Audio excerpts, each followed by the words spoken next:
Hola señoritos y señoritas, espero que todos se encuentren muy bien. Vamos a mirar aquí lo que corresponde al tema de inicio del segundo corte, que es regresión lineal simple. Empezamos con una definición. Estos son todos los temas que vamos a mirar aquí, todas las secciones. Incluye también pruebas de hipótesis. Recuerden que vimos eso al final del curso anterior. Intervalos de confianza también lo vimos. Predicciones, pruebas de falta de ajuste, coeficiente de determinación y correlación. Todo esto lo vamos a ver en este contenido de regresión lineal simple. Primero miremos de qué se trata esto. Bueno, entonces aquí dice que el análisis de regresión es un conjunto de técnicas estadísticas que son usadas para establecer relación entre una variable cuantitativa llamada variable dependiente y una variable cuantitativa también llamada variable independiente. Entonces es importante que se aprendan estos dos términos.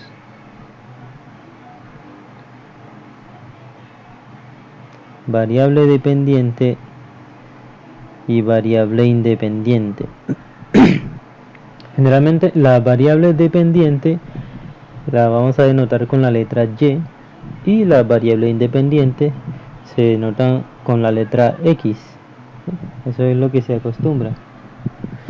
Entonces, ¿qué pasa? La idea de esta regresión lineal es predecir o estimar valores de la variable dependiente en función de la variable independiente. ¿Por qué esta variable se llama dependiente? Simplemente porque el valor que obtenga ella depende de qué valor se le asigna a la variable independiente.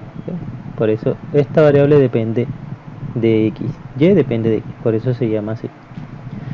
Entonces esta variable independiente también se llama variable predictora, porque se usa para predecir el valor de la variable dependiente Y. Entonces hay unos casos aquí, por ejemplo, supongan que la variable dependiente o variable respuesta, que también se le llama variable dependiente o variable respuesta, supongan que es la tasa de divorcio, y la variable predictora en este caso digamos que es el ingreso familiar. Entonces se podría estimar la tasa de divorcio de acuerdo al ingreso familiar de las personas. Además, otro caso aquí, por ejemplo, el precio de una casa podría ser la variable dependiente, y una de las variables independientes que pueden afectar el precio de la casa podría ser el número de cuartos.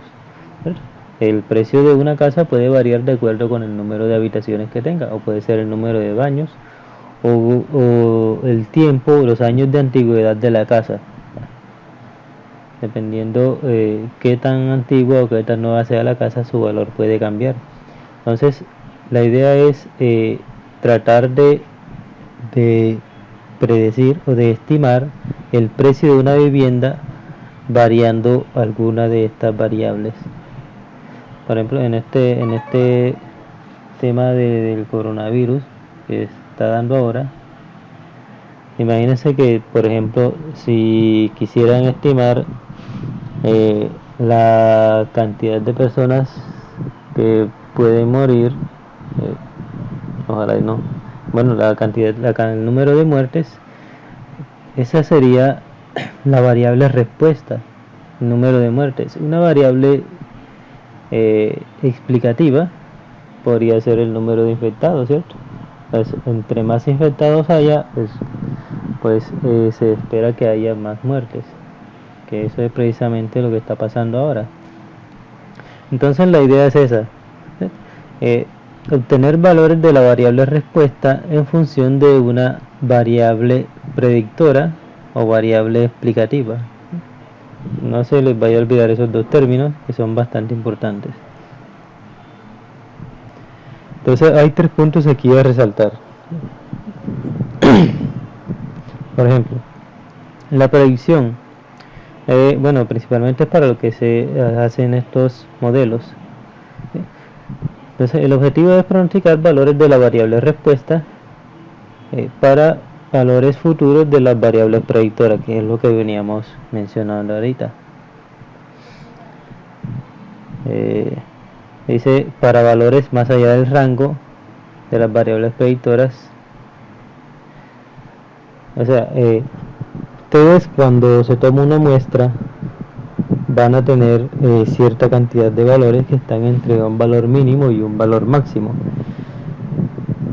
Entonces, cuando se habla aquí de pronóstico, quieren decir utilizar valores de la variable predictora que están fuera de ese máximo y de ese mínimo.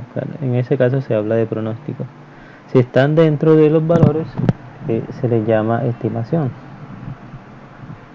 La descripción es escribir la relación de estas variables, las variables respuesta y las variables predictoras. Eso se describe mediante una ecuación lineal. Una ecuación lineal que ustedes generalmente conocen, o sea, que tiene un intercepto y una pendiente. La ecuación lineal. Y el control, se busca controlar el comportamiento de la variable respuesta de acuerdo a los valores que asumen las variables predictoras. Es decir, aquí se hace como lo inverso. Dice, miren el ejemplo, ¿cuántas horas debería estudiar como mínimo para sacar 90 puntos en un examen? Entonces, imagínense que aquí se quiere modelar la calificación de un examen en función del número de horas que estudian, ¿cierto? Entonces, la calificación sería en este caso nuestra variable y el número de horas que estudian sería en este caso nuestra variable x. Entonces, el número de horas vamos a explicar la calificación de que obtengan en el examen. Pues ustedes como estudiantes deben saber que si estudian más, pues es más probable que obtengan una mayor calificación en el examen. Entonces, miren, lo que se dice es cuántas horas debería estudiar como mínimo si se quiere 90 puntos en el examen. Bueno, acá las calificaciones son de 0 a 5. Si usted quiere sacar, digamos, un 4 o 5 en el examen como mínimo, o necesita, para ganar la materia, necesita un 4 como mínimo en el examen parcial, ¿cuántas horas debería estudiar para poder sacar ese 4? Eso es lo que se está hablando aquí. Entonces, esos son los 3 puntos principales de la regresión. Vamos a mirar un ejemplo aquí. Ahorita les presentamos la recta de regresión. Con este ejemplo vamos a trabajar toda la diapositiva. Entonces, el concepto de regresión lo miramos con este ejemplo. Se trata de lo siguiente. Esta tabla dice, en la tabla y, que es la variable respuesta, es la pureza del oxígeno producido por la destilación química, producido por un proceso de destilación química, y X es el porcentaje de hidrocarburos que están presentes en el condensador principal, aquí debe ser principal, de la unidad de destilación. ¿Cierto? Entonces, aquí lo que se trata de hacer es explicar la pureza del oxígeno, que es la variable respuesta, en función del nivel de hidrocarburos, que es nuestra variable explicativa. Entonces miren que en este caso la muestra es de tamaño 20. Mira, aquí está observación 1, 2, 3 hasta la observación 20. Es decir, cuando el nivel de hidrocarburos es de 0.99, la pureza que se observó fue 90.01%.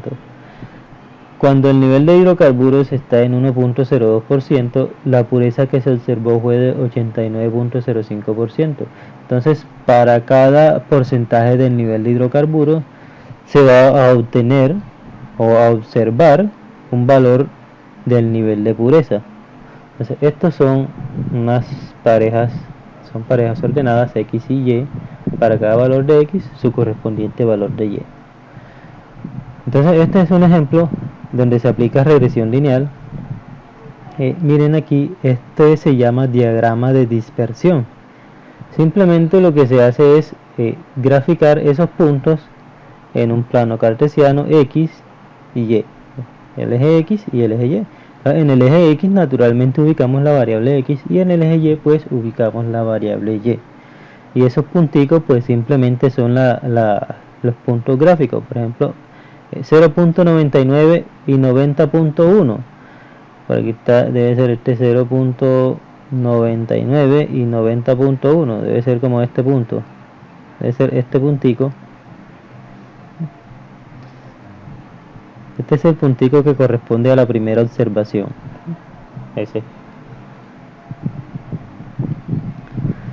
Bien, entonces mediante este diagrama se puede observar la tendencia de las variables.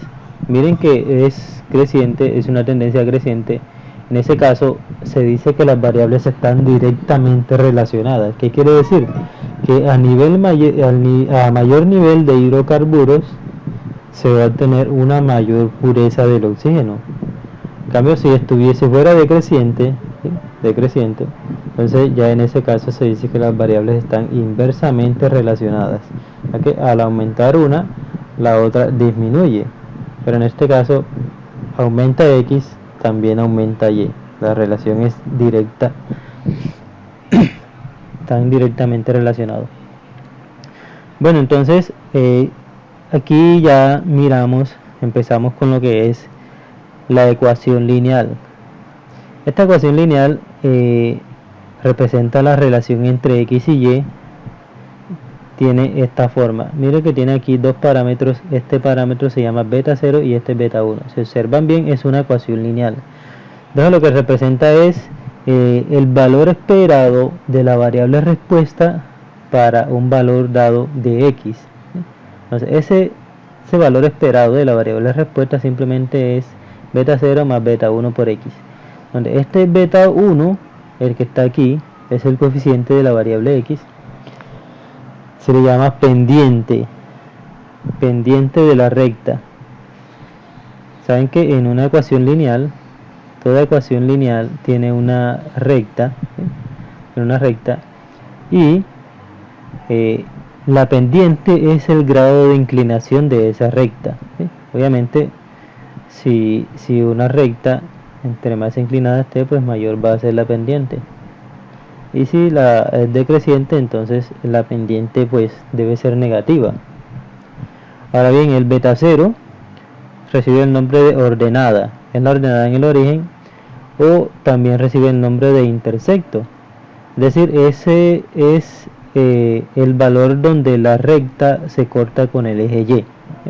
Entonces a esos dos parámetros se les llama coeficientes de regresión. Entonces el principal objetivo aquí es estimar estos dos valores. Son desconocidos, entonces debemos estimarlos a partir de los datos que se tienen. A partir de estos datos se obtiene un valor estimado de beta 0 y de beta 1, y con ello entonces una recta de regresión estimada. ¿Ok?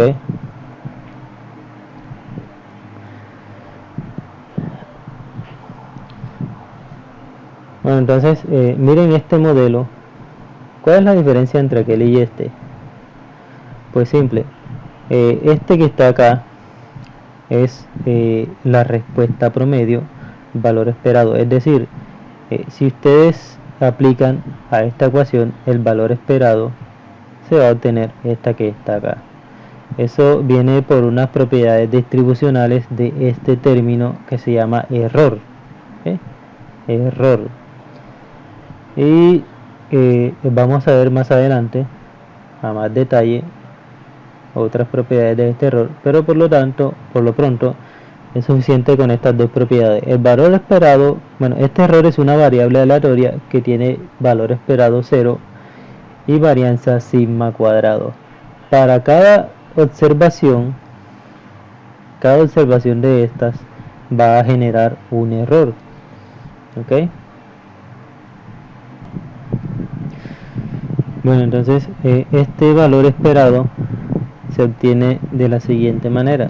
Miren, aquí está valor esperado de y, es decir, valor esperado de y sería exactamente el valor esperado de este segundo término.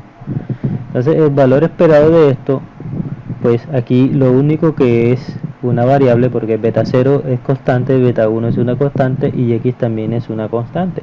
Entonces lo único que es variable es el error, por lo tanto esto queda exactamente igual. Esta parte, por propiedades de valor esperado, quedaría solamente la varianza del error, perdón, el valor esperado del error. Y ya sabemos que el valor esperado del error es 0, por lo tanto esta parte se hace 0, dejando únicamente la parte lineal de la ecuación que contiene los parámetros. Y la varianza, pues por propiedades de varianza, aquí sucede también lo mismo. La varianza del error, acá tenemos que es sigma cuadrado. Y además, esta parte, como todos son constantes, sabemos que la varianza de una constante es 0. Entonces esta parte se hace 0 y solamente queda la varianza del error.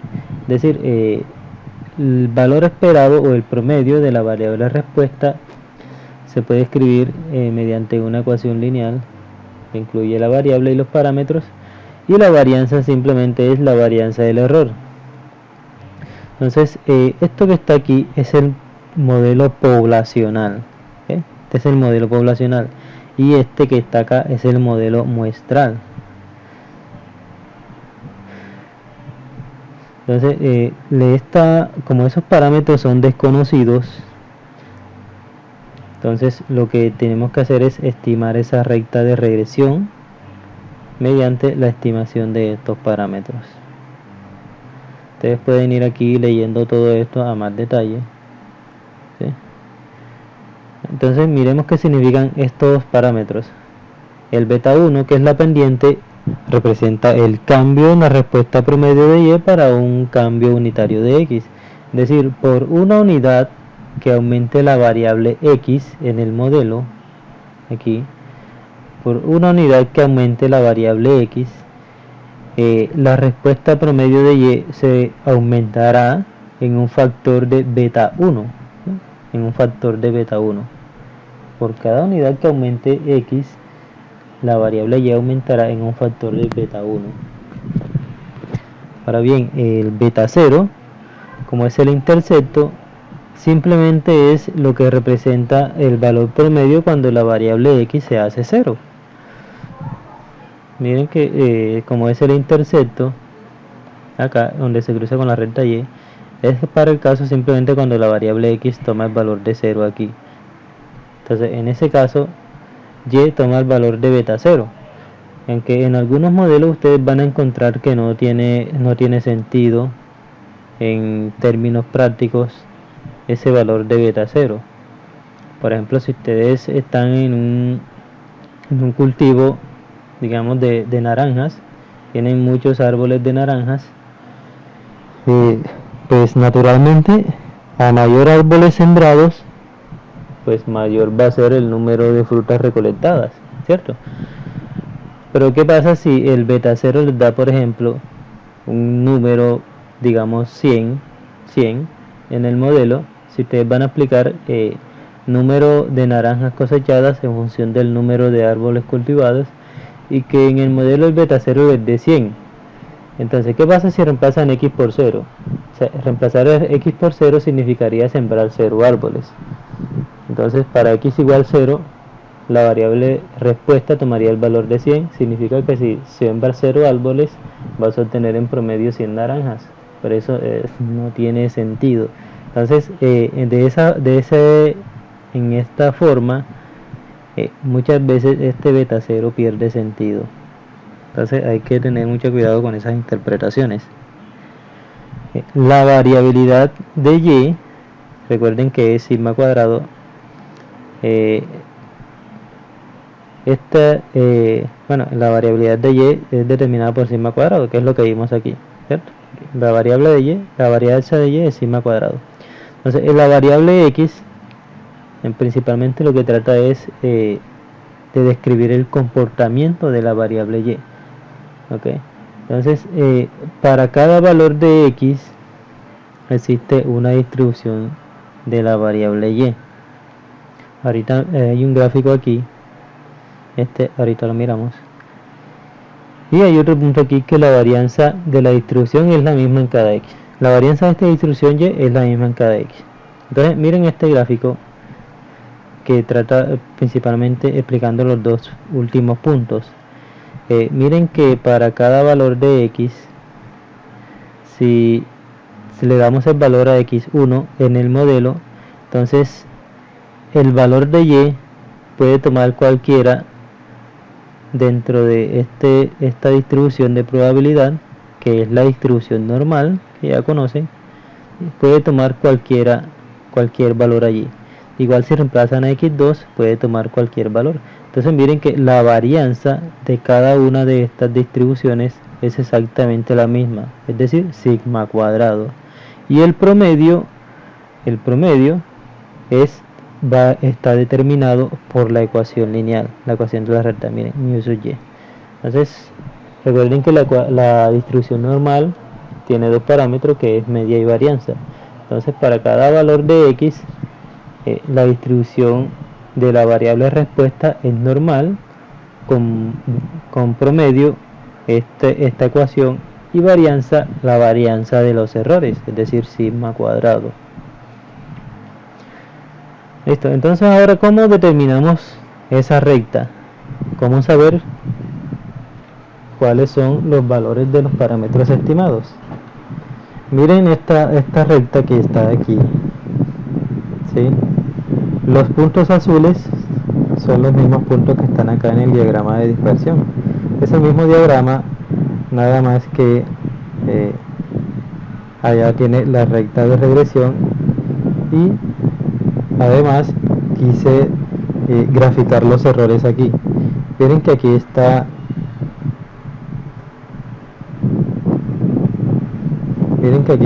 esto que dice valores observados, línea ajustada y valores ajustados. Los valores observados son los valores que están en la tabla que vimos ahí inicialmente. La línea es la recta de regresión, y los valores ajustados son los puntos negros. Miren que los puntos negros están sobre la línea de regresión. Entonces, ¿qué son los errores? Los errores son simplemente la distancia entre el valor observado en la tabla y el valor estimado. La distancia entre el valor observado y la recta de regresión. Esos son los errores, cada uno de los errores. Como les mencioné, cada observación va a generar un error. Estos son los errores, todos esos errores. Entonces, ¿de qué trata el modelo de regresión lineal simple?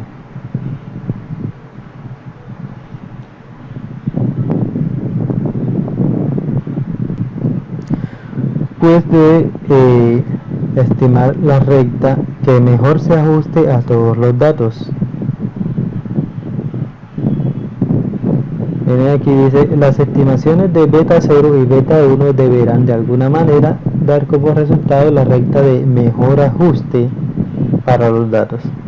Entonces aquí el señor Carl Friedrich Gauss propuso estimar los parámetros beta 0 y beta 1 mediante la suma de los cuadrados de las desviaciones, es decir, los errores al cuadrado. Cada uno de estos errores que están aquí elevados al cuadrado. Bueno, entonces observen bien esta ecuación.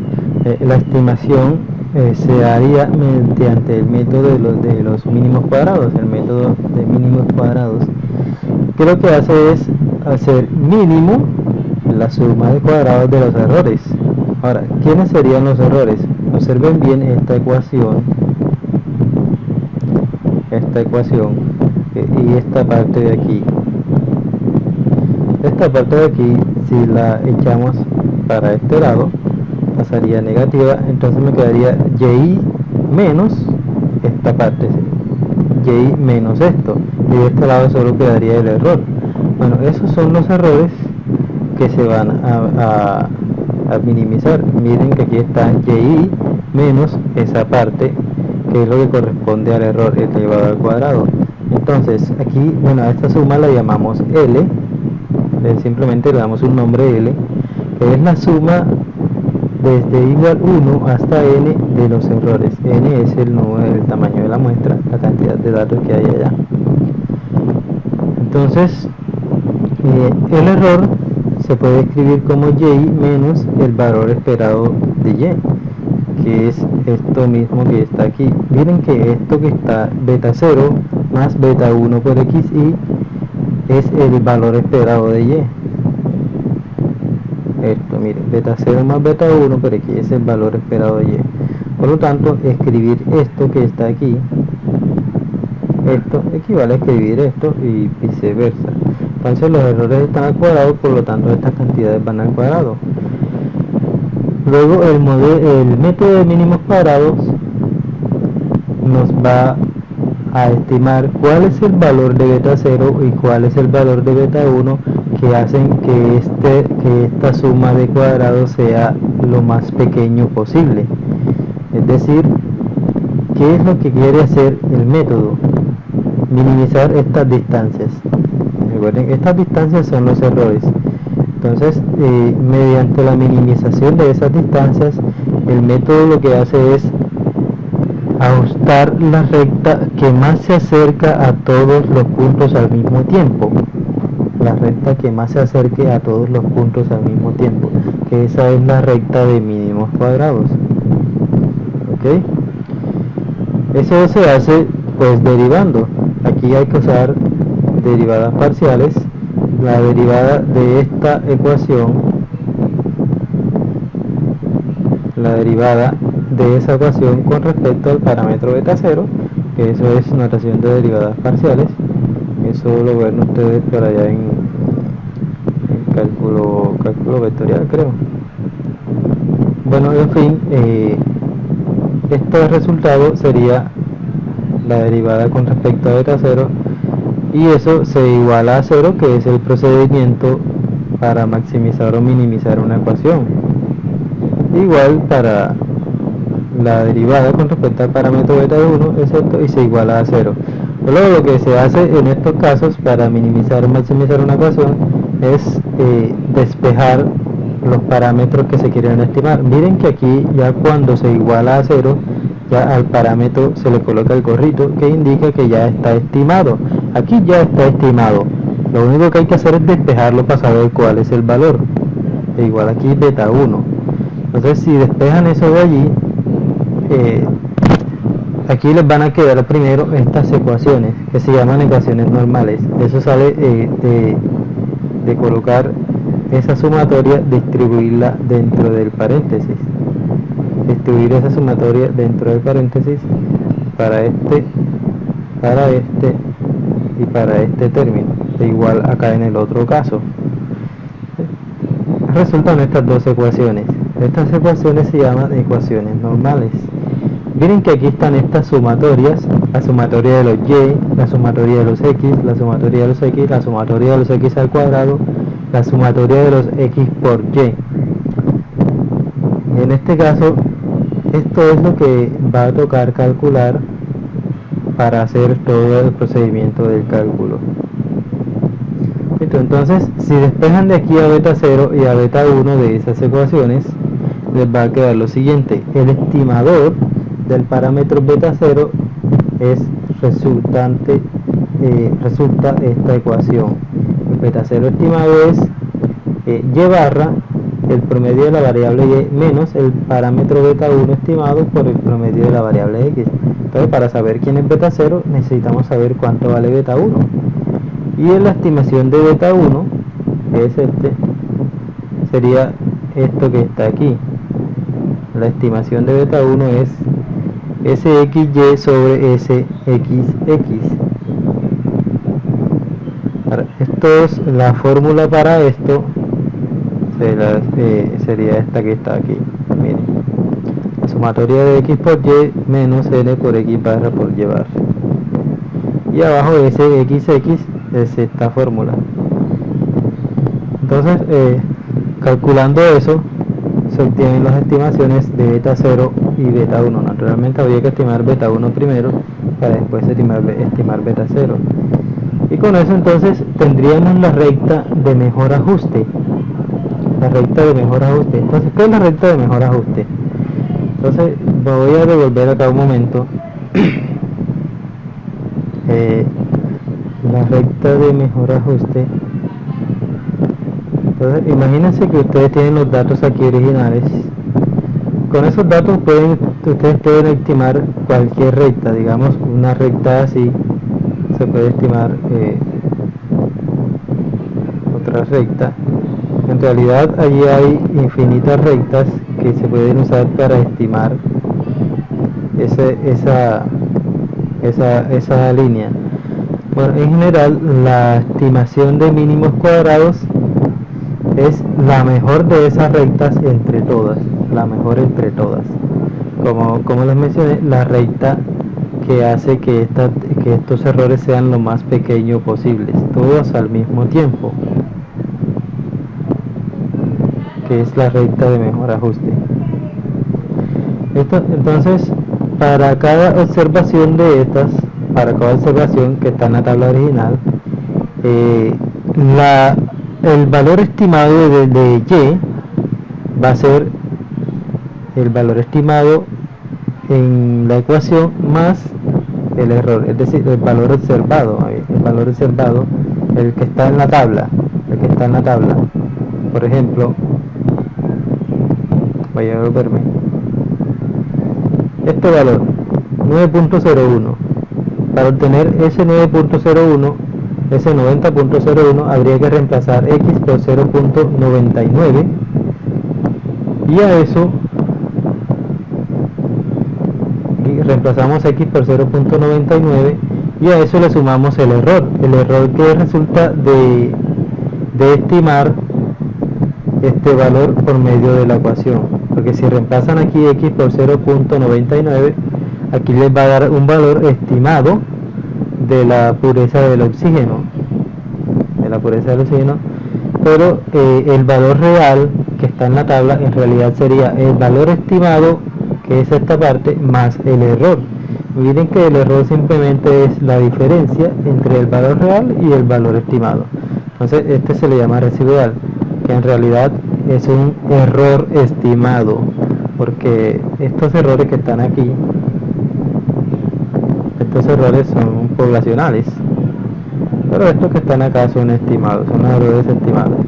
Bajo estos errores se realizan cierto tipo de pruebas que también las vamos a ver más adelante, que son unos supuestos que deben cumplirse para que los resultados del modelo sean válidos. Bien, entonces ahora sí vamos con un ejemplo. Vamos a continuar con aquel ejemplo. Lo primero que hay que hacer es calcular estas cantidades. Eso se puede hacer muy fácil en Excel con una tabla de este tipo. Miren que aquí tengo las 20 observaciones, tengo la variable de x, tengo la variable y. Entonces, como necesito calcular la suma de las x al cuadrado, que aquí está en las ecuaciones normales, aquí está la suma de los x al cuadrado, miren aquí, suma de x al cuadrado. Necesito también la suma de x por y, necesito suma de x cuadrado, suma de x por y. ¿Okay? Entonces aquí en la tabla, bueno, también está la suma de los y cuadrados, que la vamos a necesitar más adelante.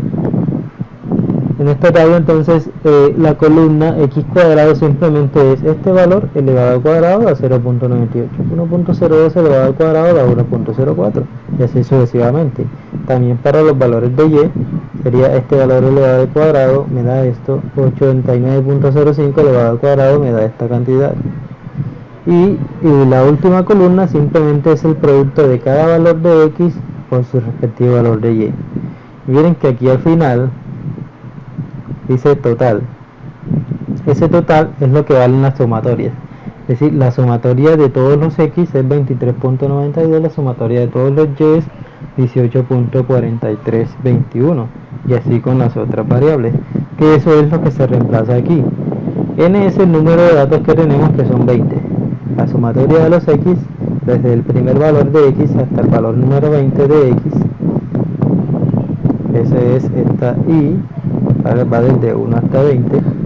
Entonces la suma de todos los valores de X es 23.92, que es este valor que está aquí. La suma de todos los valores de Y, 1843.21, mírenlo aquí. La suma de X cuadrado, 29.2892. Suma de X cuadrado, 29.2892.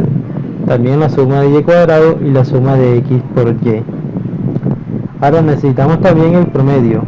Aquí están en las fórmulas. Por aquí está X barra y Y barra. Entonces necesitamos calcular también esos promedios. Recuerden que X barra es simplemente la suma de los X sobre el número total de datos. Es decir, 1.196 resulta de dividir 23.92 entre 20. Y 92.1605 resulta de dividir 1843,21 entre 20. Y ahí tenemos lo que se necesita. Esto es lo que necesitamos para calcular las estimaciones de los parámetros del modelo. Entonces simplemente reemplazamos en la ecuación, vamos a calcular el numerador y el denominador. El numerador que se llama SXY y el denominador SXX.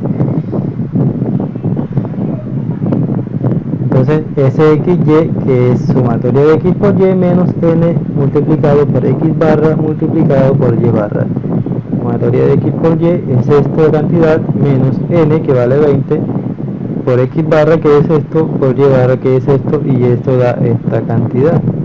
De igual, el denominador sería sumatoria de X cuadrado menos N por X barra al cuadrado. Es decir, esto que vale sumatoria de X cuadrado menos N por X barra elevado al cuadrado, y da esa cantidad. Y ahí simplemente hacemos la división para calcular el estimador de beta 1, que es SXY sobre SXX, da entonces 14.947. Miren que es positivo porque la relación entre las dos variables es directa, es positiva, es decir, es una tendencia creciente y ese valor tiene que ser positivo.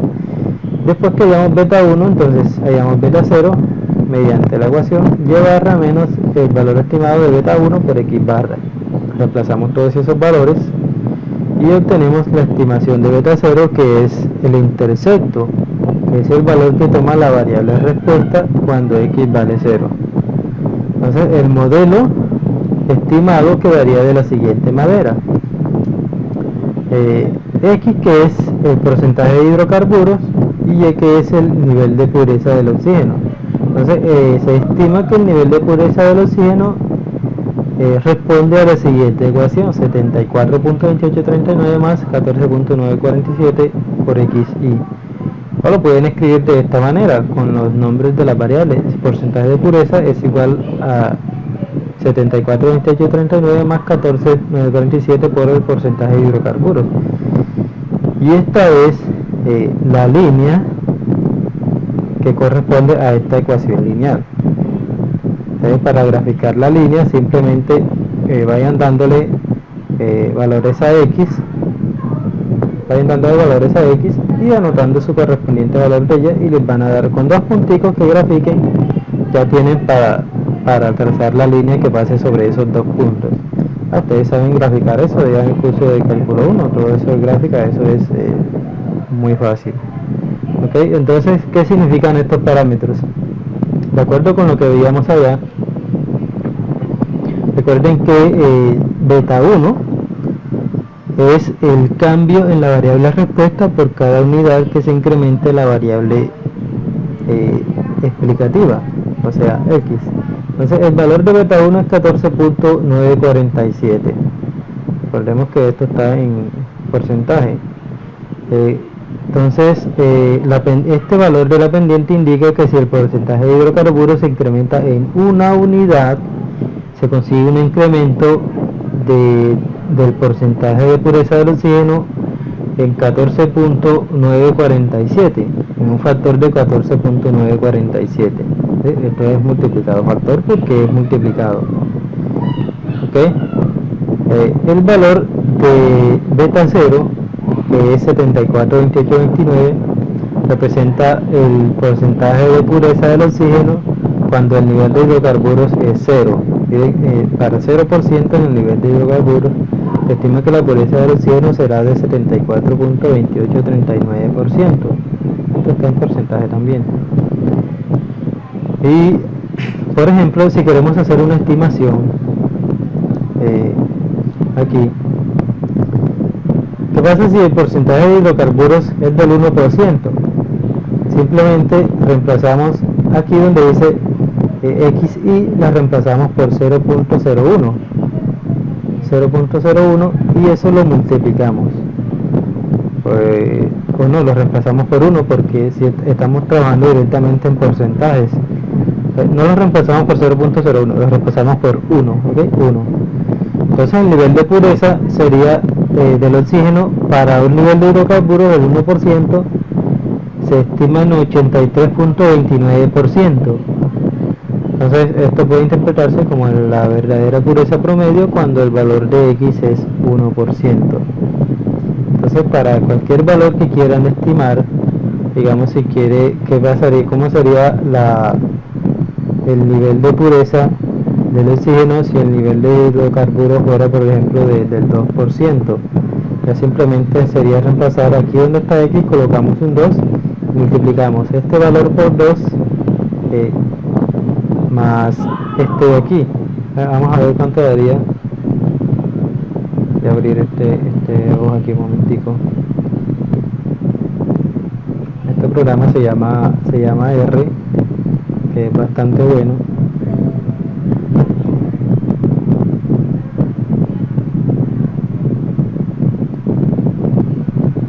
Bueno, entonces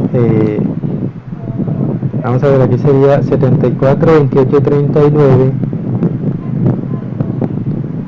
más 14.947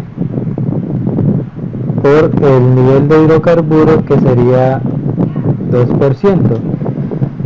Bien, entonces para un nivel de hidrocarburos del 2%, la pureza del oxígeno se estimaría en 104.17%. Bueno, ahí está un poco por encima del 100%, debe ser porque cogí un nivel de hidrocarburo que es muy alto. Sí, porque mire, si vamos aquí a la tabla, el más alto es 1.46, creo que es el más alto. Sí, 1.46, ninguno llega a 2. Entonces con 1.46 ya se obtiene casi 97%. Entonces ese 2 es uno muy alto. Vamos a coger otro, digamos 0.97 o 97%, así. Si el nivel de hidrocarburo, no, lo cogí demasiado grande, 0.97%. Si el nivel de hidrocarburo es del 0.97%, entonces el nivel de pureza del oxígeno se estimaría en 88.78%. ¿Listo? Entonces bueno, vamos por aquí. De igual se pueden estimar, por ejemplo, si se quiere un porcentaje de pureza del oxígeno, si se quiere que el porcentaje de pureza del oxígeno sea del 90%, ¿cuál debería ser el nivel de pureza? Es que estoy estornudando aquí, por eso pauso el video. Pues sí, si se quiere que el porcentaje de pureza del oxígeno sea del 90%, por ejemplo, ¿cuál debería ser el nivel de hidrocarburos? Entonces ese tipo de preguntas se pueden responder allí. Entonces eso se las voy a dejar de tarea. Entonces la clase de hoy llegaría hasta aquí, y aquí tienen otro ejemplo que lo pueden mirar, pero aquí en este ejemplo no se dan los datos, sino que ya están las sumas. Simplemente es reemplazar y hacer los cálculos. ¿Listo? Aquí hay ejercicios en los que ustedes pueden ir practicando. Miren que hay ejercicios, los daticos, ustedes se llevan estos daticos para el Excel, y calculan todas esas sumas, estiman los parámetros y responden las preguntitas que están allí. ok. Entonces la próxima sesión vamos a mirar lo que son las propiedades de esos estimadores, el estimador de beta 0 y el estimador de beta 1. ¿Listo? Entonces eso sería todo por esta ocasión. Yo voy a subir otro video adicional que vi por ahí en YouTube, y con eso creo que tienen suficiente para poder realizar el taller. ¿Listo? Entonces nos vemos la próxima sesión. Chao.